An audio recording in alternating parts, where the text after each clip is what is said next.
So yesterday when I was doing my split jerks from the blocks, which by the way is like heaven to me because I've been doing the sports for over 20 years, and re-racking a heavy weight on you, especially if it gets to like 85-90% and you're doing multiple reps, can just get really heavy really soon, and it's just a lot easier to do your rep and then drop it on a box. But that did make me think there are beginners out there who will see elite level athletes or even intermediate to advanced level athletes using blocks, and they want to know, should they be using blocks? So I'm going to be answering that question today about what is the difference between jerking from blocks and jerking from rack.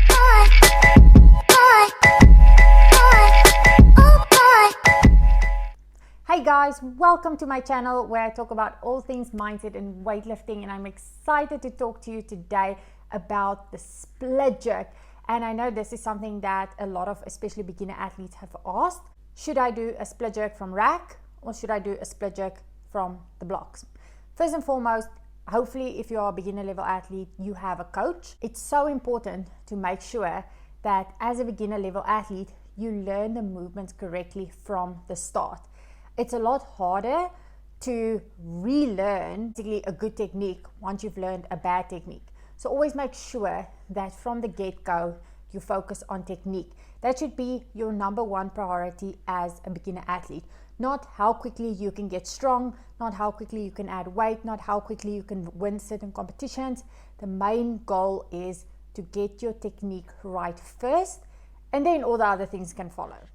Now, as you can see with my videos, jerk from blocks is a really easy looking movement if done correctly, but there's also a lot that goes into it. So if you are an athlete who is, maybe you've been doing from a rack for a long time and now you want to go over to the blocks, these are also valuable questions that should be answered. So one of the main questions is, how high should the box be set?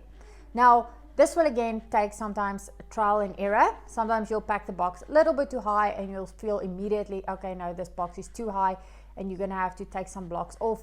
And rule of thumb, always have the box lower than too high, because with your dip and drive, you want to make sure that when you dip and drive, you don't hit the box with your weights, because this can happen. I mean, I see this often where athletes will dip and hit the weights and it will flick to the one side or whatever. So it can be a very dangerous movement. So you want to make sure that when you do it, you want to focus on safety first.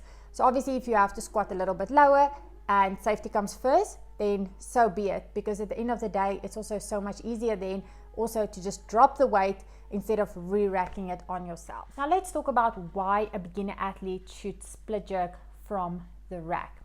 Now, first and foremost, learning to re-rack is very important for a beginner level athlete, and not just for split jerking from rack, but if you've got, say for example, a clean plus 2 jerks or a clean plus 3 jerks or a front squat plus a jerk, you must be able to re-rack that weight. So by knowing how to bring it down with momentum and basically bracing it with a small little dip, you learn to re-rack the barbell in a safe and effective way.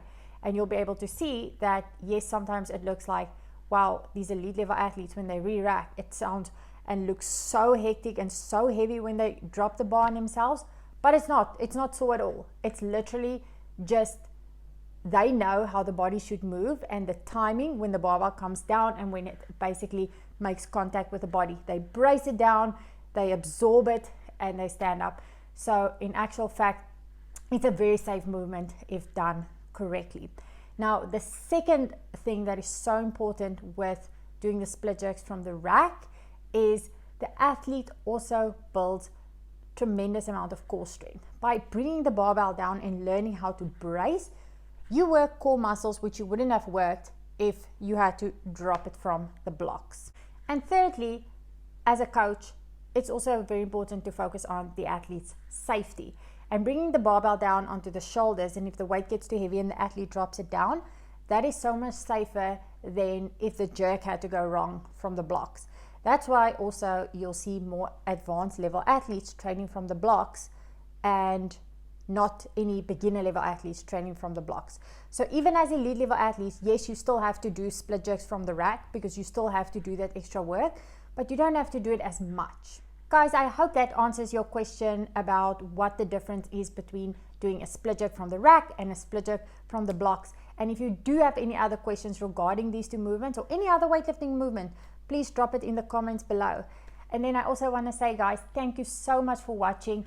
Please, if you like this video, give it a thumbs up, subscribe to that channel, ring that notification bell, and I'll see you in the next one.